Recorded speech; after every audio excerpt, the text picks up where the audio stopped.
लुंगी नहीं दिख रही है।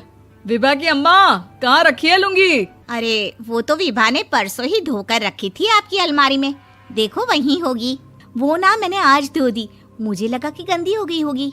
अरे कैसे गंदी हो गई थी, उसे तो मैंने पहना भी नहीं। हे भगवान, इस लड़की के कपड़े धोने की आदत से परेशान हो गया हूँ मैं। जितना तो घर में राशन नहीं आता, उससे कहीं ज्यादा डिटर्जेंट पाउडर का खर्चा है। इसकी शादी करवा दो, शादी जाए अपने घर में ही करे काम, फिर चाहे घर के कपड़े धोने हो या पूरे गांव के।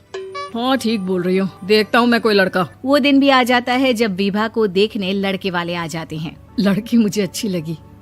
होने वाली सास कहती है, बेटी अगर कुछ पूछना है तो पूछ लो। वैसे तो हमारी लड़की बहुत ही शर्मीली है, जो बोल दो वो मान लेती है, इसे क्या पूछना होगा। अरे कैसी बात कर रही हो माँ, मुझे इन लोगों के घर रहना है, सवाल तो कई है। हाँ हाँ बेटा पूछ लो ना, क्या पूछना है।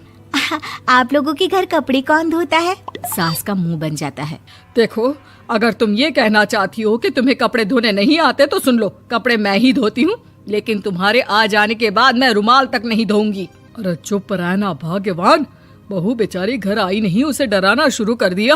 वो क्या है ना बिटिया, अभी तक तो ये कल्लू की माँ ही धोती थी, लेकिन अब तुम्हारे पापा तो दहेज में वॉशिंग मशीन देंगे ही। तभी विभा की माँ बोल पड़ती है, सवाल भी पूछा तो क्या। वैसे भाई साहब, मशीन की तो फिर भी कपड़े धोने की कैपेसिटी होती है, मतलब जो बिटिया दे रहे हैं ना विभा, इसे कपड़े धोने का बहुत शौक है। ये आप लोगों के क्या, आस पड़ोस गांव मोहल्ले सबके कपड़े धो दे और उफ तक ना करे।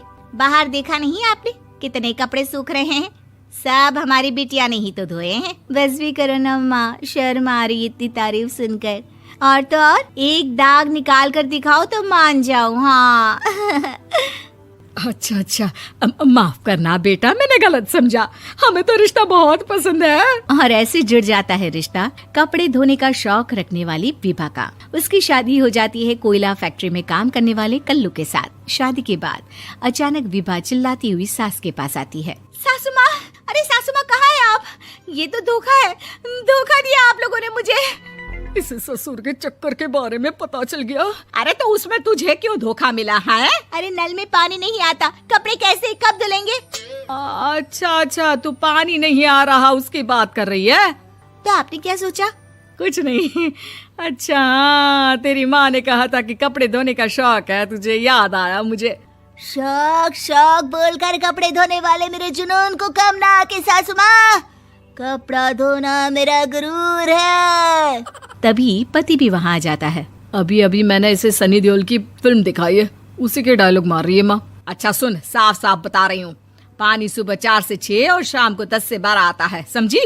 विभा टाइमिंग सुनकर हैरान हो जाती है। ये क्या भूतों का मोहल्ला है? सुबह 4 बजे उठकर कौन कपड़े धोता है? 4 बजे टंकी में पानी जाता है, फिर सारा दिन धोना ना, किसने मना किया? अरे कैसी बात कर रही हैं? 200 लीटर की टंकी में कितने कपड़े धो लूंगी मैं, सुबह ही उठ जाऊंगी मैं। अब क्या था, विभा सुबह 4 से लेकर रात के 12 बजे तक कपड़े ही धोती रहती। एक रोज सास पड़ोस से निकलकर कहीं जा रही होती है कि साथ वाली कहती है, हाँ कल्लू की माँ, जरा ये बताओ कि 2 साड़ी है, 2 ब्लाउज और एक पेटीकोट और एक नाड़े वाला लंबा कच्छा। हाँ तो? अरे तो क्या, कितना लोगी धुलाई ये बताओ। धोबन दिख रहे हैं हम क्या? हमारे पति सरकारी नौकरी से अभी अभी रिटायर हुए हैं और बेटा सुपरवाइजर है कोयला फैक्ट्री में। धोबन समझ रखा है हमें? हाय रे कल्लू की अम्मा, माफ कर दो, वो तो मोहल्ले में यही सब बता रहे थे कि तुमने बहू को कपड़ा धुलवाने के काम में लगा दिया है। सास को पड़ोसन की बात सुनकर गुस्सा आ जाता है। वो घर पहुंचती है जहां घर के बाहर ही इतने सारे कपड़े सूख रहे होते हैं जितने कि किसी धोबन के घर पर। अरे ओ कल्लू की दुल्हन, बाहर निकल। माँ जी यहीं आ जाओ, बाथरूम में चादर धो रहे हैं हम। अरे अभी हम धोते हैं, तुमको बाहर निकलो। ये आस पड़ोस वाले बोल रहे हैं कि हम बहू से कपड़े धुलवा कर उसे कपड़ा धोने वाली बना दिए हैं। अरे छोड़ो ना माँ जी, किन लोगों की बातों में आती हो? आस पास के लोगों का तो काम ही होता है कि वो किसी तरह सास बहू को लड़ा दे। बहू सारे घर के कपड़े धोती है, ये क्या कम है? बोलिए। सास को भी लग जाता है कि वो बहू का ये सनकीपन नहीं छुड़वा सकती, इससे अच्छा है कि खुद ही चुप हो जाए। एक रोज सास और बहू मंदिर जाते हैं, जहाँ सास की साड़ी वहाँ खड़ी भीख मांगने वाली से मिलती है। माँ जी क्या बात है, आपकी साड़ी उस भिखारन से कितनी मिल रही है ना? हाँ हाँ देखो तो, दोनों की साड़ी मिल रही है। क्या बात है कल्लू की अम्मा, तुम खुद को तो अफसर की बीवी बताती हो और ऐसी सिंपल सी प्लेन साड़ी पहनकर घूमती हो। सिंपल और प्लेन नहीं है ये साड़ी। तो क्या सोने के धागे से फूल बने हैं?